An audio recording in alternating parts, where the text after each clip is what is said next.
Hey everyone, got another great one for you today. Vintage Cube Green Ramp. I'm going to try to hit all of the archetypes by the end of this session of Vintage Cube. It is important that while you have your favorite Vintage Cube archetype to play, that you are at least aware of many, if not all of them, so that if a certain draft is lacking, if you know that Sylvan Library is a very important card in, green ramp strategies or whatever, and it's 8th pick, that maybe that pocket is open, and then you can transition. It will make you more likely to find what other people are not drafting and get amazing drafts. Because if you go into a draft going, I'm going to go Storm, and someone else goes, I'm going to go Storm, you're going to be eating each other's cards, and y'all both will have a poopy Storm deck. And in the meanwhile, it's like Goblin Guides are getting last picked, and no one's getting Lightning Bolts or Chain Lightnings. Y'all get the idea. So here we go. First pick. In this pack, what are the first pick cards for me here? Consecrated Sphinx is an option. Promised End, maybe. Narset, I value very highly because it's an enabler of Eldrazi and its control and its card selection. Like, come on, what else can you have? But other people tends to be like a 5th, 6th pick. Goblin Guide, great if you want to go red, but I don't want to commit to that this early because the only card to wheel in this that would be a red speed card would be maybe Skullclamp. Heartbreed of Spring, it will probably wheel, but it's a good either green ramp as a backup to play your big things, or a combo like the Storm card when you're like untapping your lands with frantic searches. Sylvan Library, great. It is a first turn pick, and I think it is what I go with. There's Thragtusk, which is decent, but will come around. Yawgmoth's Bargain is a strong, powerful card, but you can usually get that at least 8th, 9th, once everything is wheeled around. Hymnotorak, very powerful. I've been seeing it late. I just did a draft yesterday, I think. Yesterday's draft that I posted of the blue Time Walk deck, where Hymnotorak was like 3rd to last. And then Path to Exile is great. Skullclamp is actually really good with the green ramp as well, because you make mana dorks, and one of the problems with green ramp is you can make mana dorks not have any payoff, but then you can play your mana dorks, eat them with Skullclamp, and then get a payoff. And then Thraben Spectre is a decent one-drop for white. But I'm going with Sylvan Library. Having fun isn't hard when you have a library card. That's Sylvan Library. C.O. Van Library.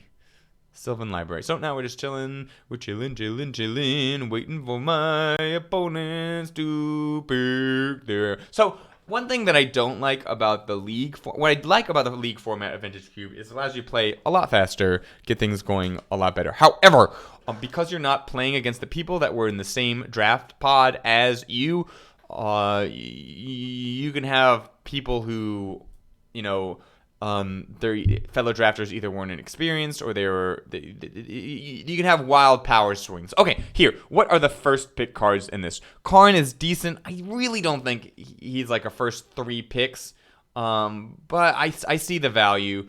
Commit to Memory tends to go later, although it is very powerful. Giver if you're playing white. Grim Lava Man, very powerful. Auna is a great discard outlet, but tends to come out later. Through the Breach is amazing as far as, but once again, it's like a 3rd, 4th pick. If in like pack 2 or 3, I might pick it 1. Tree Speaker is great for green, which I'm going to grab. The Divining Top is good, and then Faith's Fetters, Signets, and Thirst are all good. Although Signets, I don't think are first pick. Neither really Faith's Fetters, but I'll take the Tree Speaker. A powerful way to ramp twice. From Rise of the Eldrazi. I'm looking around. What else do I want? I'm trying to pick up good, cool cards. Also, by the way, when I was doing this, most of these cards were like blank. Like Magic Online went kind of cuckoo, Cocoa Puffs on me.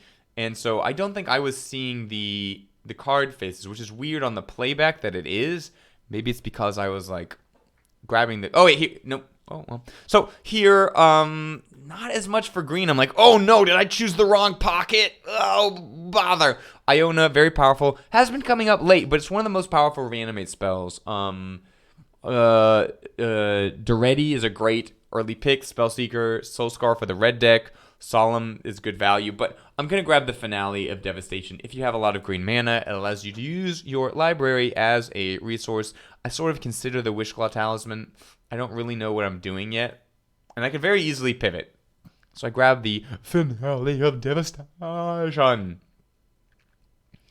And we're chilling, Finale is great because, same thing with Green Sun Zenith, because you can either use it as a, like if you have a Raphalos, you can use it as a value card to get the Raphalos on 3 or 4, and then ramp up to your big thing. Or, once again, late game, if you need your Craterhoof, or Terrastodon, or Woodfall Primus, you can use it. So, this is interesting in that, not much green, so once again, I feel like I might have grabbed the wrong pocket. I could grab the Corrosive Portal as a way to draw cards, which fizzling out is a very real threat to the green ramp deck. But there's also Oath of Druid. I have not committed to diddly little green mana dorks yet. So what I could do is Sylvan Library mana rocks, like artifact mana to ramp up, and I could go make an Oath deck. Oath is very powerful, and especially in green, with like the Beast Within, there are ways to force your opponent to have creatures and then trigger the Oath. So I sort of hedge into Oath thinking, maybe, if I'm playing Mana Dorks, no. But if not, it's early in the draft. And especially with the Sylvan Library, so that I can sort of craft the top of my library, I might be able to make it where, like, even if I have Mana Dorks, if I can look at the top 3, I can see if there's a bomb coming. Although if I'm playing Mana Dorks, I probably have more creatures than you, so it's not going to trigger for me. Blah, blah, blah, blah, blah. So here, a lot of great cards. There's Whisperwood. However, Whisperwood is an amazing payoff in the mid range for green ramp to something to do before you Craterhoof or Terrastodon, Woodfall Primus, etc. But I don't want it with Oath, because I'm going to give you basically infinite Oath creatures. Plowunder, which is a great way to stall out the game. Kitchen Finks, which is a great green way to attack the aggressive decks. And the Nature's Claim, which is a cool control card for green. I actually don't know what I pick. I think since I'm maybe going Oath, I go Plowunder. Yeah, I think I go Plowunder. I think I'm about to go Plowunder from Urza's Destiny. Do I do it? Also, a lot of the early... There might have been a really good, amazing red deck in here, because, like, Zergo's still coming around. Great white in both Ravages and Thalia. No blue is worth noting. So here, there's Survival, which goes with Oath. So Oath and Survival go real well together. But there's also... I mean, Oath and Show and Tell, because you're cheating big things out. But there's also Survival of the Fittest, which I'm like, maybe if I'm playing Oath, I could Survival all my Mana Dorks away... I think I just go for Show and Tell, though, just in case. Yeah. So now I'm hedging between 2 decks. On the one side, there's Mana Dorks up to Finale deck. On the other side, there is a Big Creatures, Oath, and Show and Tell deck. I don't know which one I'm playing yet. So this Green Sun Zenith, of course I'm going to grab it. It works in either deck, believe it or not. Now, if I'm doing the X spells in the Oath deck, I need to have Mana Rocks to make mana so that X can be 8. So I do have some more work to do if I'm planning to go the Oath route. But Sylvan Library with Show and Tell, very powerful, because on turn 2 I Sylvan, I potentially could draw the 2 extra cards for the 8 damage and try to get the Show and Tell and hopefully the Eldrazi. Here there's Eureka. Eureka once again goes with the Show and Tell Oath plan. So in my mind, I'm leaning towards that. I'm going to cheat things out. And then Heartbeat, once again, is a potential way to cast... And once the Goblin Guide came around. Red is wide open. What are you doing, William? Although I haven't seen many red cards. Otherwise, yeah, like it's all the same red cards. So here, I think I go top or commit. Top or commit to memory. This Lava Man is so late. And there's still Iona's Prowler. I don't know what my opponents were drafting in this draft. I go top because, especially with the Green Sun Zenith and Finale, if I shuffle my library, I can get more cards. Even if I'm not getting an actual creature with the Green Suns or the Finale, it allows me to see another 3 cards if I'm going the Show and Tell route. You know, if I have Show and Tell and I have a Green Suns in my hand and I need the Emrakul or whatever, I know it's not in the top 3, it's Sensei's Divining Top, I can shuffle my deck and look at a new top 3. Top 3 playlist. This is Casey Kasem. The top 3 songs. Top 40? Casey Kasem something. Weekly top 40? Whatever that's called. I'm old. So There's Soulscar Mage, which is coming so late. All the 1 mana good red things. Red is wide open, William. But I'm going with Talisman because I might need specific card. Tanglewire. No. Talisman. You want Talisman? No, William. You want Talisman? Yeah. I want to be able to find the show and tell and the big thing for it. I guess I was thinking Tanglewire because maybe I'm doing mana dorks, and also Tanglewire tends to stall out, so I might have time to then play the show and tell and the big thing. I take Oathstone. The 2 amazing red cards are left, as well as the Mishra's Factory, which is also a good red land. It's not red land, but it's a good land for the red deck because you don't need that many red pips, and having a land that's also an attacker is very strong. So red is wide open, and I'm doing meme things. I don't know if that's the smart thing. I mean, I won this draft, so yeah, it was a smart thing. But honestly, I don't know if I definitely should have seen that pocket. You definitely should see my cursor going over all these red cards of like, what? And then Zurgo, and I'm like, what? Now I can't grab the Zurgo. I'm gonna grab the Sphinx because it's such a powerful anti-aggro card, I believe. You go Sphinx, right? Yeah, I'm going Sphinx just in case. But Zurgo, 3rd to last pick. I'm crying. And then Shrine. I'm just hate drafting on. And Shrine and Vortex. Red is wide open, William. Red is wide open. What are you doing? What are you tiddling around with Eureka and Show and Tell? Eureka and Show and Tell tend to be cursed cards in Vintage, and that you think like, I'm gonna win with my Show and Tell Emrakul, and then you play. Okay, so I think here's where it is. Where Magic Online decided that I'm not gonna show you pictures of cards. So we have to do this blind. Luckily, I played Cube enough where I know the cards, but this could be very hard. So top left is Mox Ruby. The red Mox Red is wide open, William. Demonic Tutor also amazing, especially if I'm looking for specific cards with the Show and Tell and Eureka. Jace could be amazing. Turn Timber is a way to cast out big creatures, so it could go in the Eureka deck or it could go in the mana deck. Works for either one, but it tends to come later. Going on the top, Gonti's good. Mere Battlefield maybe. Siege Gang would probably wheel for the red deck. That's going to be amazing. And then Lotus Petal is decent ramp, but I'm going to go for the Mox Ruby, of course. You go for Moxes, I'm like, what? At this point, I'm thinking, am I even going to post this video? You can't see the pictures. What is the quality? Blame Magic Online, everyone, but you got to go for the Ruby. And how strong would this be if I was mono red and I had on-color Ruby? The what ifs. Honestly, even though I went green, I really do think I should have gone red. I think all the signals are there for red being wide open. Once again, so cards that fit me.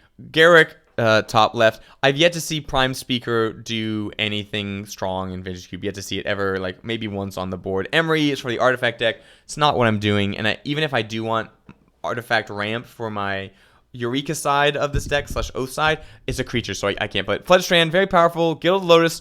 Gilded Lotus is a maybe, as in a powerful artifact thing.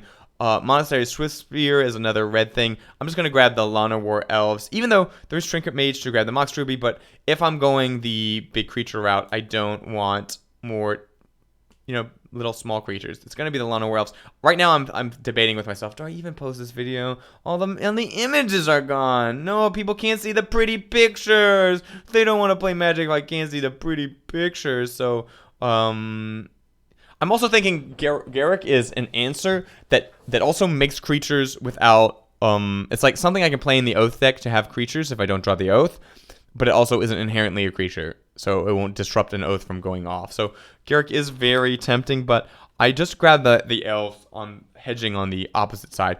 Also worth noting, I have no payoff. I have absolutely no payoff for the Oath deck. Here, starting from the top left, Armageddon, good. Wheel of Fortune, great for the combo deck. Craterhoof is a good payoff, but not for the Oath deck. If I only have one creature, I don't want that creature to be Craterhoof. Craterhoof really works with the mana dork, so it's a weird payoff if I'm going the Oath route. Assassin Trophy, good removal, tends to come back around. Figure of Destiny, another good red card. Force of Negation, an amazing thing to have, especially about all the broken things in Cube, but I'm not playing enough blue. Godless Shrine, good land. Primal Command, maybe, but I tend to hate against it because it's so expensive. Prismatic Vista, good. Mana fixing. Shudlock Isle, great for blue decks. Strip Mine, maybe. Especially if I can get a Ramonam Excavator, I have 2 ways to grab it from my deck, Green Suns and Finale. So Strip Mine is actually worth thinking about. And then Animate Dead for, of course, my favorite or my most often played Vintage Cube deck. I'm going Craterhoof as and now this is sort of pushing me towards the Mana Dorks. And I'm like, well, maybe I'm playing blue for Show and Tell and I can get an Eldrazi. But it's getting late to try to hope that I get an Eldrazi. So right now in my mind, I'm like, okay, I'll do the normal green ramp thing. No fun Show and Tell Eureka Oath deck. Now, the specific problem with Oath in Cube is some decks do not play creatures. They are Storm, and they only play like Brawl, and maybe on the turn they go off. Or they are Blue-White Control, and they're only playing Planeswalker. So here, I see my Emrakul. Oh, top left, my Emrakul. Oh, but I think I've bit the bullet, and I've decided to go typical green. Next, Land Tax. Land Tax is amazing if you play it in your sideboard, and you only sideboard it in when you are on the draw. It makes for a very powerful card. Scarab God, decent reanimate backup. Banefire, nah, you don't really want it for the red deck because you're not going to be playing that many lands. It's really there for, like, combo. Like, you storm and you get enough lands to just, like, burn them if you go infinite with, like, Palancrom or something.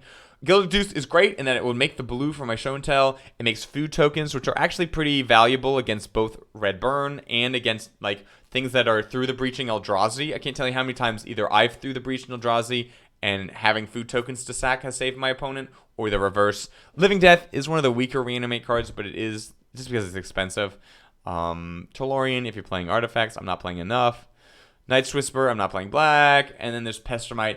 I like the Steve, the Soccer Tribe Elder, because if I play Oath and it oaths up the Steve, I can then sacrifice it. And I'm like, but Emrakul. Am I doing this? This is why I'm thinking, like, am I doing this? Am I not doing this? This is when I have to make up my mind. Am I doing this? And I do it, of course. I don't see the Spaghetti Mom and not grab her. Of course, you don't see the Spaghetti Mom because the pictures are gone. She is truly an Eldritch horror now, not of this world. I think this is me trying to fix things. It did not work. Spoiler alert.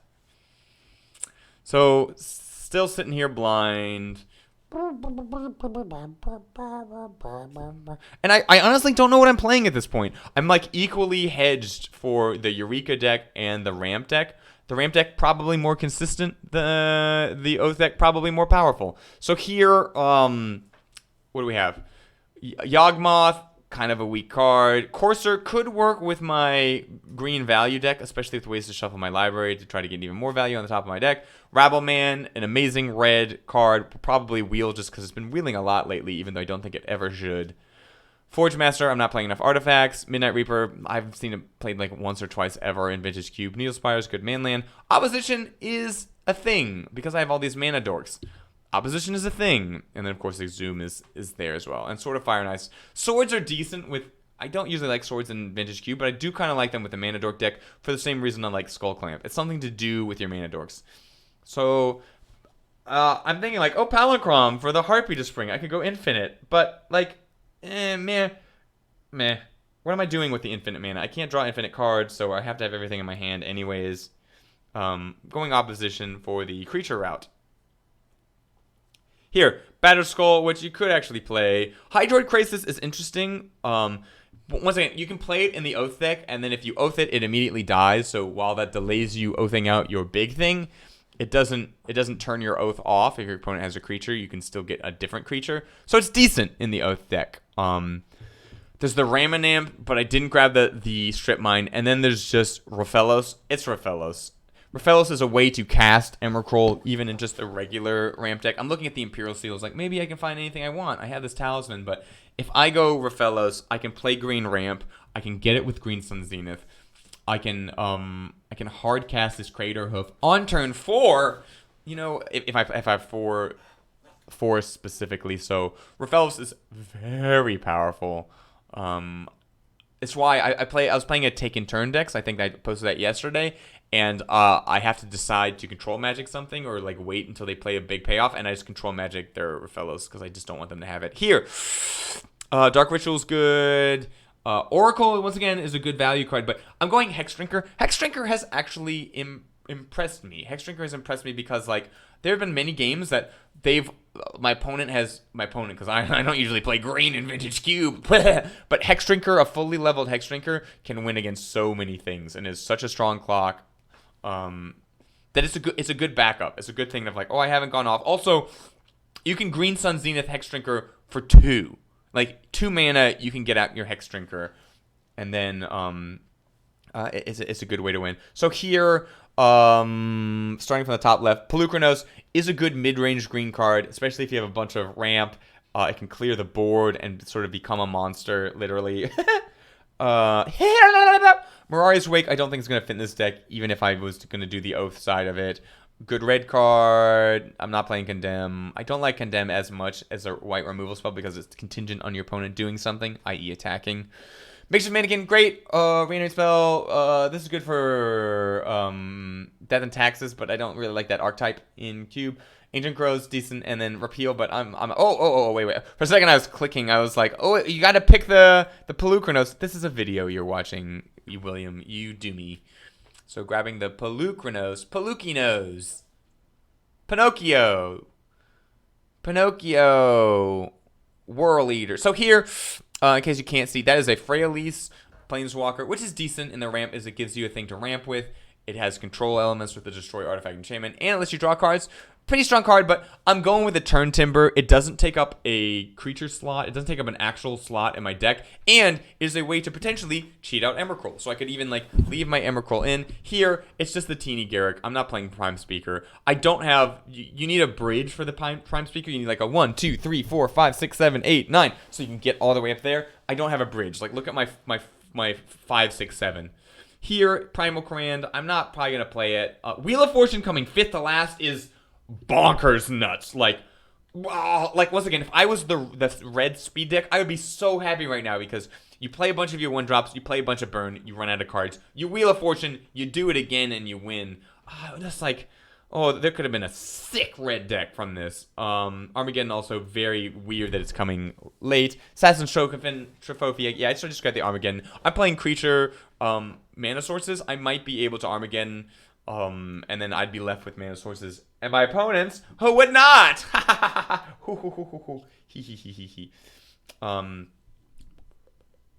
But yeah, there's such a broken red deck, and if you were in this draft pile and you were playing red, I'm sure. And I get the Gilded Goose. So getting the Gilded Goose sort of makes me feel like I'm like this is an old video. I'm basically trying to mess around and see if whatever. I'm trying to fix one. And then Rabble Master 3rd to last is not correct. It's not correct. It's such a strong card. Why am I even seeing it 3rd and 2nd to last and very last in Cube? I mean, maybe there's a reason that I've been winning so many Vintage Cubes is because people have not been playing Rabble Master against me. But it's just, I just don't get it. And then the Skulls is actually a very powerful spell. So breaking down this blank pack, Agadeem's never seen it played in Cube. Seasoned Pyromancer, good. You can usually wheel it. Big Tef, great for you white control. Brawl, great for Storm, and kind of questionable otherwise. Bergie, great for both Storm, like Brawl, and good for red burn, because like if I sort of draw too many lands, I can play the Horn side of Bergie and then burn all my lands for extra spells. Coalition Relic is great. Charter Course good. Cloudscape good. I'm just going to grab the Devoted Druid because it allows me to get from 2 to 4 real fast. So I'm looking at all the blue cards because I potentially have a splash of blue.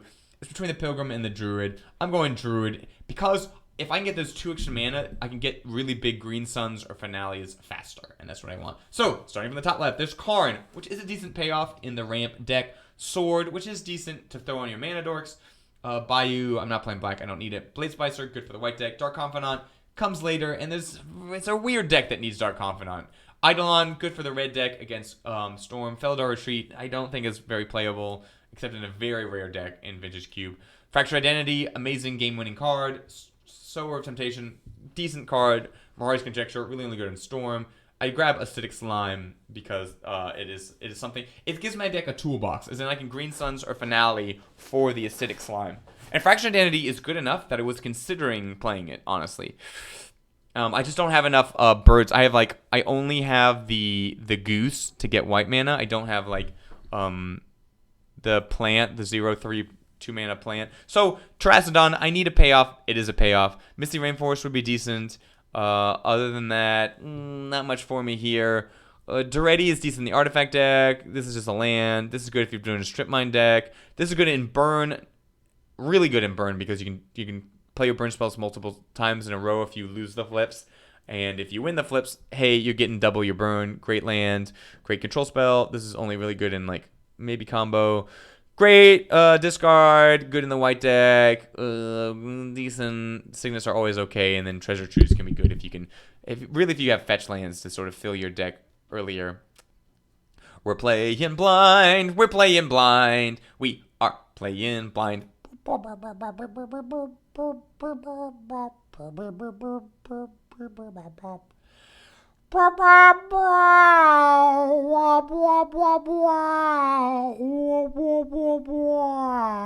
So I still have the Eureka in.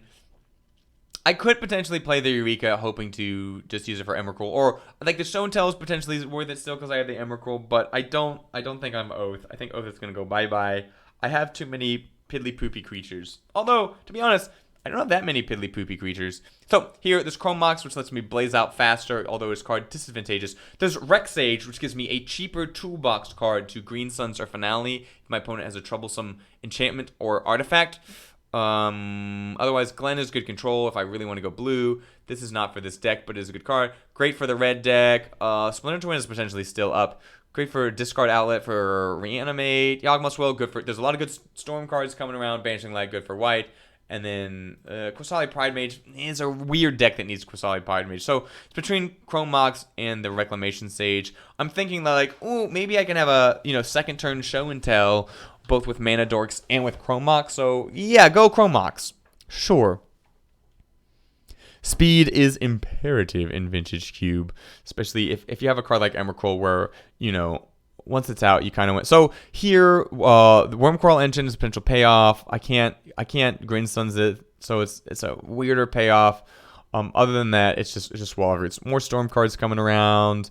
Smuggler's Copter would be great in the red deck, as would Lightning Strike. Some amazing red deck is out there in Potentia. So I grab the Wall of Roots. Here, it's just Search for Tomorrow. There's maybe Dig for Time, but maybe Winter Orm because I have creature lands.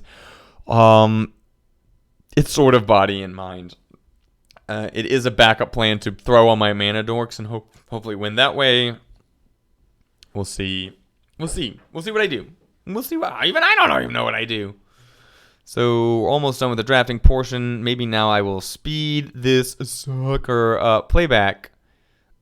Speed. And it's 1, 2... 3 times the speed, and it's still waiting for my opponents. Boom, boom, boom. Waiting. This is the one. Okay, here we go. So, there's maybe Smokestack, because especially with my Goose, I can make food tokens and just throw them into the fire.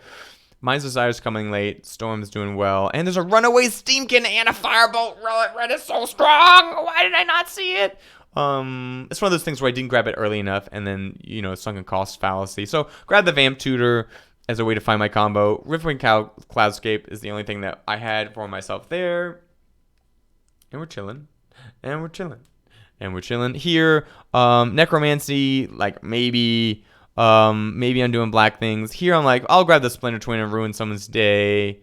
I'll grab the Blood Chief's Thirst, just because I do have a little bit of wrap. And Kiki Jiki, last pick. It's literally someone... Oh, this makes me so angry. Someone has Pestromite in this cube. Someone has Pestromite. Someone has Zealous Conscripts. Someone has Deceiver Exarch. And someone has Baneslayer Angel.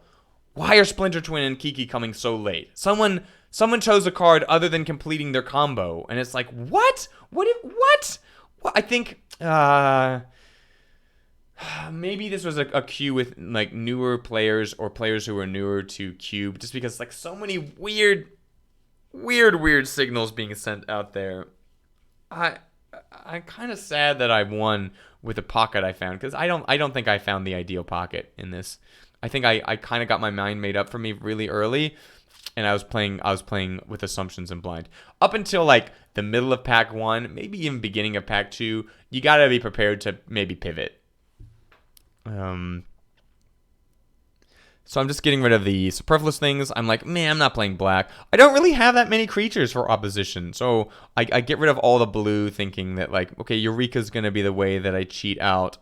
I'll play 14 lands and then the Turn Timber and the Mox Rocks Ruby. The Max Ruby. The Max Ruby.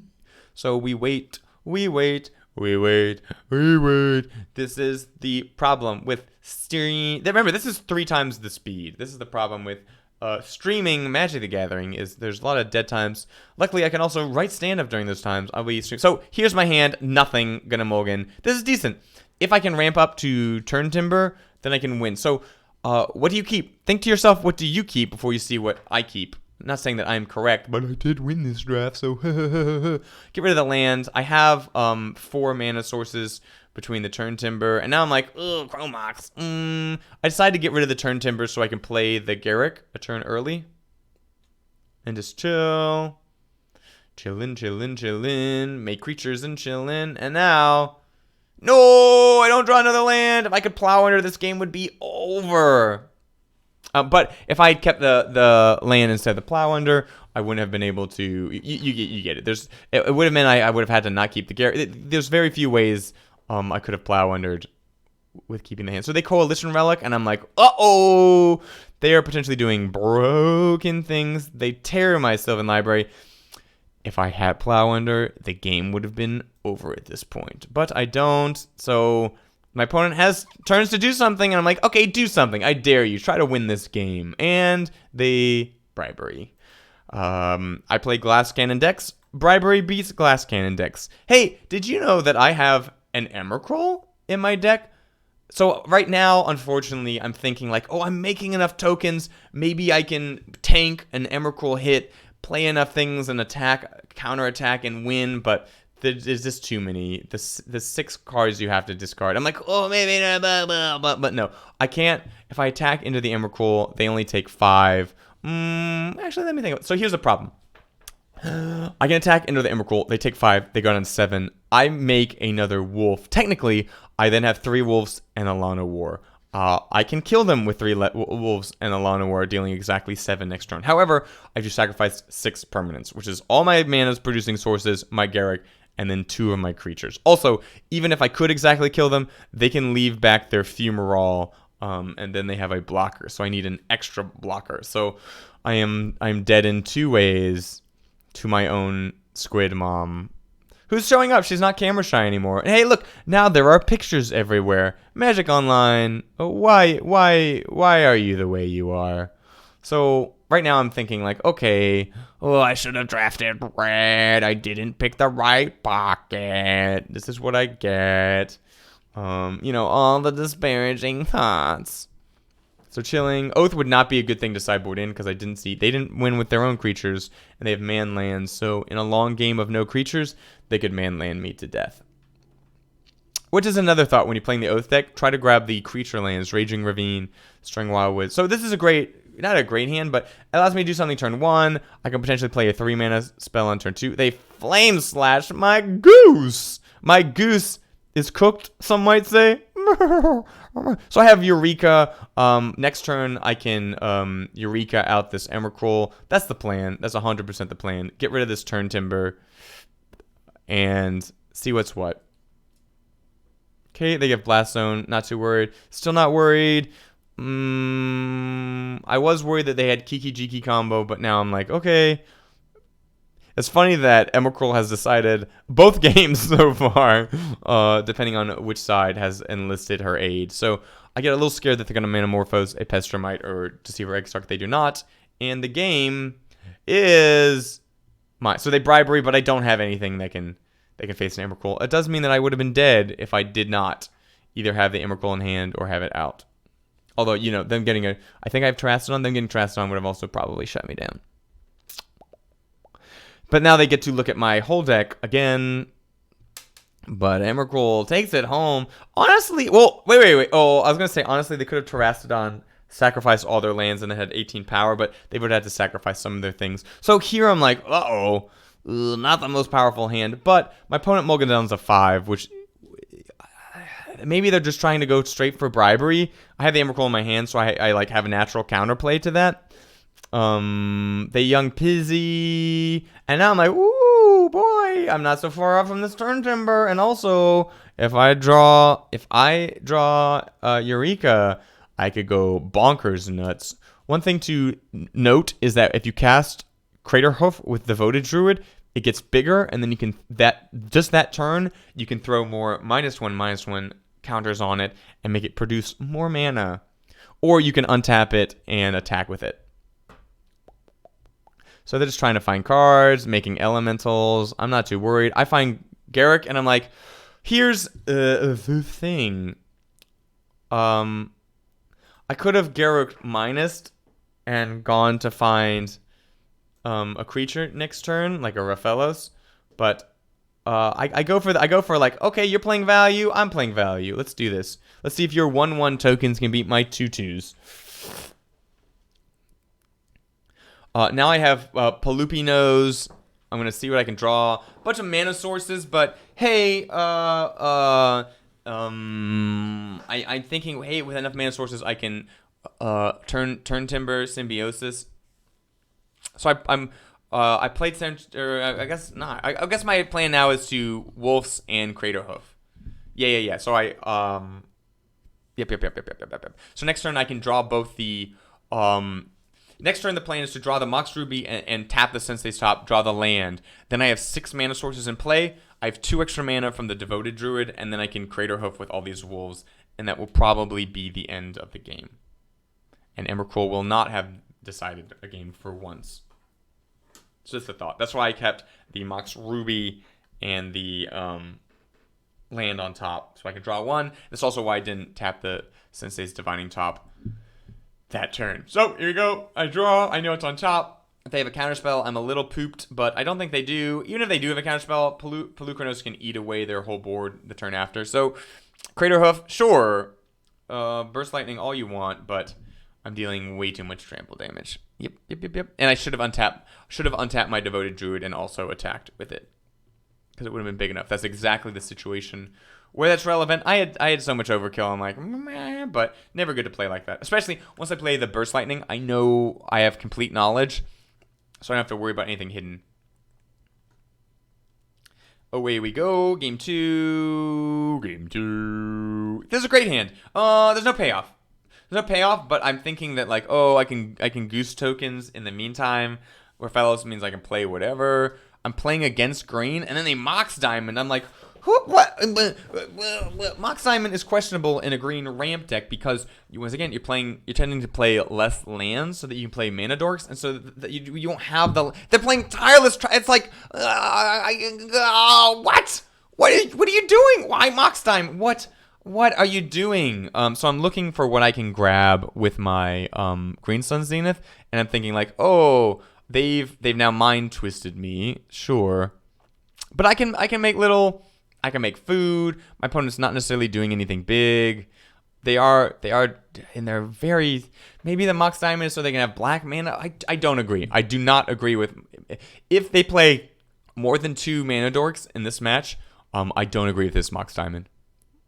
I'm going to say you deserve to lose, opponent, because of how you made your deck. It's very rare for me to say that, but I'm going to say that if they have a bunch of mana dorks. So here I'm like, I have enough. So one thing I could do is I can leave the Craterhoof on top of my library, and then I can turn timber it, because I'll know I'll have it. So I'm thinking like, do I do that? Or do I wait? Instead I keep everything, and I turn timber, and I get a Kitchen Finks, which not the best, but once again, I was hoping for my Emrakul. So they're still just doing small value things. Apparently my opponent is playing a deck. I mean, maybe if they're playing a deck of 30 land. It makes sense to have Mox Diamond in it. 30 land, Mind Twist, Tireless Tracker, and that's it. So they Primal Command and they shuffle my library. Oh no! But I have enough mana. Right now, I have exactly 8 mana. I'm doing the math. I'm like, can I kill them? Not quite. I think I'm going to run back the plan from last game, which is just Garrick and Craterhoof. So I'm going for it. Not too much I'm worried about. I mean, if they have a Craterhoof of their own, I'm worried. I'm like, I want to attack with this. So if they have a Craterhoof of their own, there's 14 damage I have to block, which I can do. So I'm just chilling. I don't think they could cast a Craterhoof of their own anyways.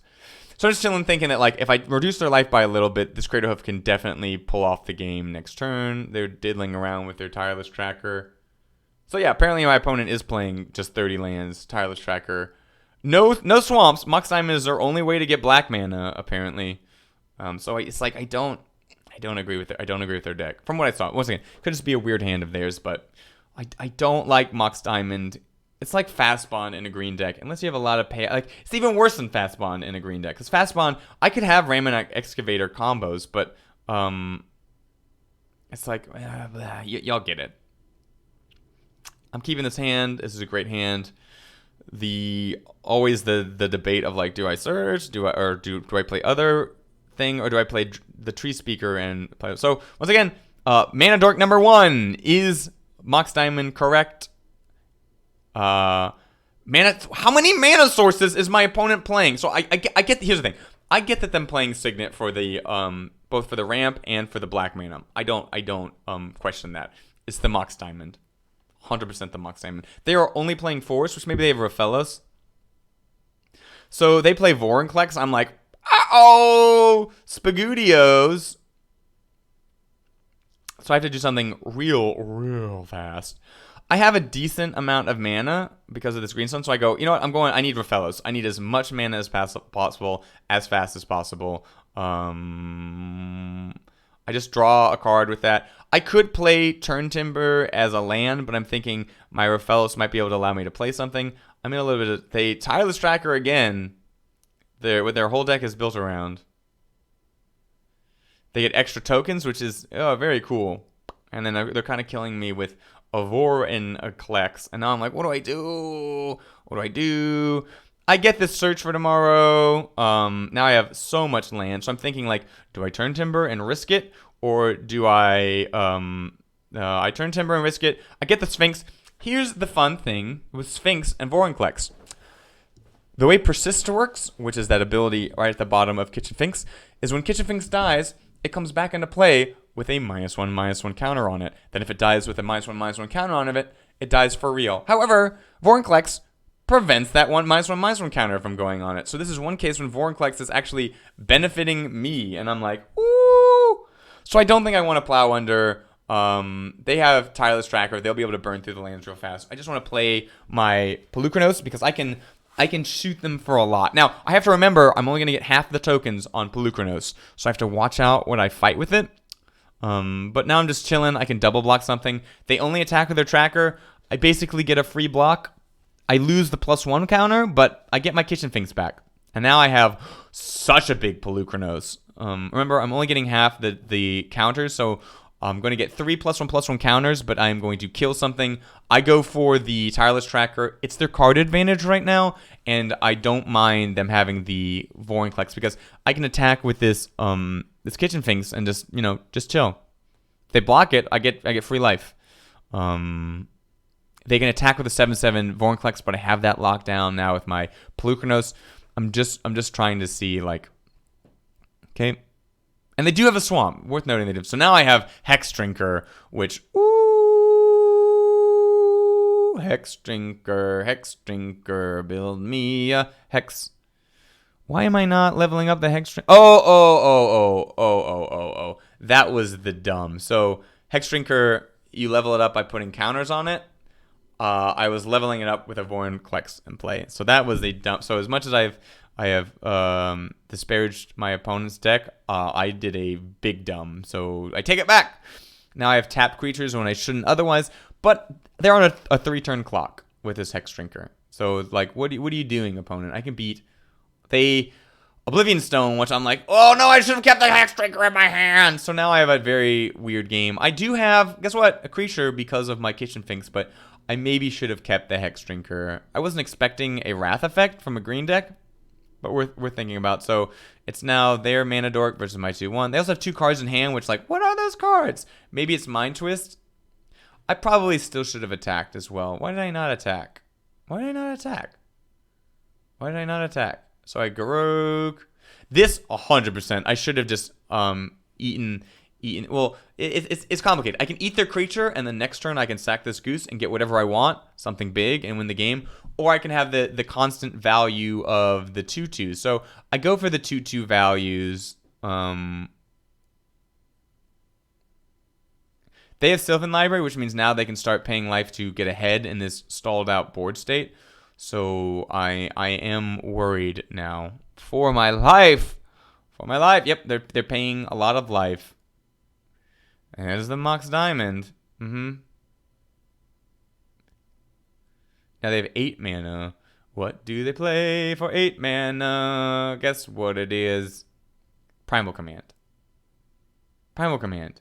And it's like, instead of getting a creature or shuffling the library and finding more cards with their Sylvan Library, they don't want me to have a Garuk. Like, yeah, it allows me to find whatever creature I have, but that's in 2 turns once I've minused him, made him switch sides, and then sacrifice something.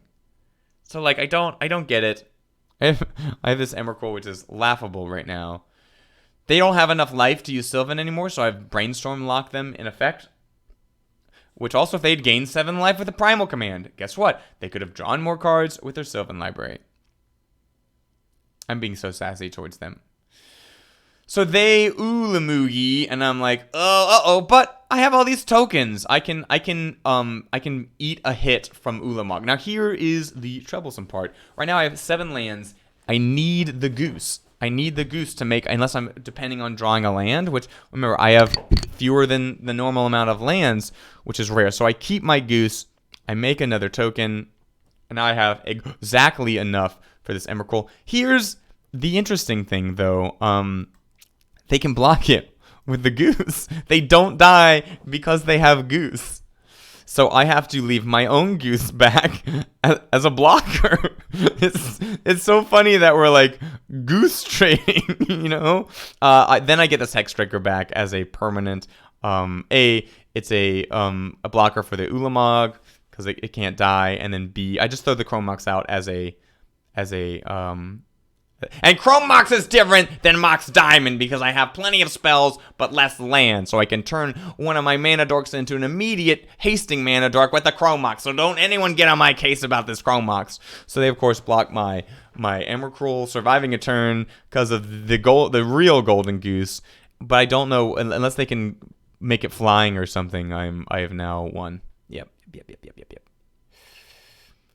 So that's why Bird, I can't tell you how many Emrakuls I've seen blocked by a Birds of Paradise and a Goose. It is laughable how many times the Eldritch planes destroying monstrosity has been distracted by squawk squawk. So I mulligan that first hand. This hand a little risky. What I'm thinking is I only really have 4 mana in my hand. Well, 5 mana in my hand. So I get rid of that so that I'm hoping to either Green Sun Zenith or the Finale of Devastation later. I'm just chilling. I'm gonna search for tomorrow. I was planning to search for tomorrow this turn, but now I grabbed this Devoted Druid. So I devoted. I play the Sylvan. So what I can do is I can look at the top cards of my deck. If I don't like them or anything I don't like, I can search away. But now they play Nissa, and I'm just like, oh boy, this game over. So here's the thing. I can put the Emrakul back on top so that I know it's risky to pay this life here, but I want to get deeper in my deck. I don't want to lose the Garuk to the Turn Timber, although I could have put it under. No, I guess you shuffle your library. Yeah, I would have removed the top 7 cards anyway. So then they Karn, and I'm like, what? Emrakul doesn't win the game. How come? What? And now this is game over. Emrakul didn't win the game. I got conned. Oh, Garuka's not pulling this through for me, so this is what we call a game over. Excellent game, opponent. This is one of those games you can't even be mad. You play an Emrakul and you still lose. Like you just gotta like that's the cool part about Vintage Cube. You know, even literally the biggest baddest monster in Magic is just like, nope, done, and you're dead. you have to enjoy that because it's gonna happen to you. So here I'm debating between Sylvan and Lana War and Search. I do the Lana War Search because I can Sylvan now, and what I can do is I can look at the top 3 cards in response to the search, and then after the search I get a sort of brand new top of my library if I don't like those cards. So I'm just trying to ramp up into a big finale. My opponent has a lot of ramp. I'm worried. There's lots of things. They can play Karn right now. They play Freyalise, so I'm like, meh, whatever. I can kill it now, so who cares? Right now my biggest finale. Ooh, my biggest finale is like a Pelucranos, Woodfall Symbiote or whatever, the 3/2 green, or a Gargadon. This is where those Pelucranos. This is where those medium-sized green creatures come into play in the green ramp deck.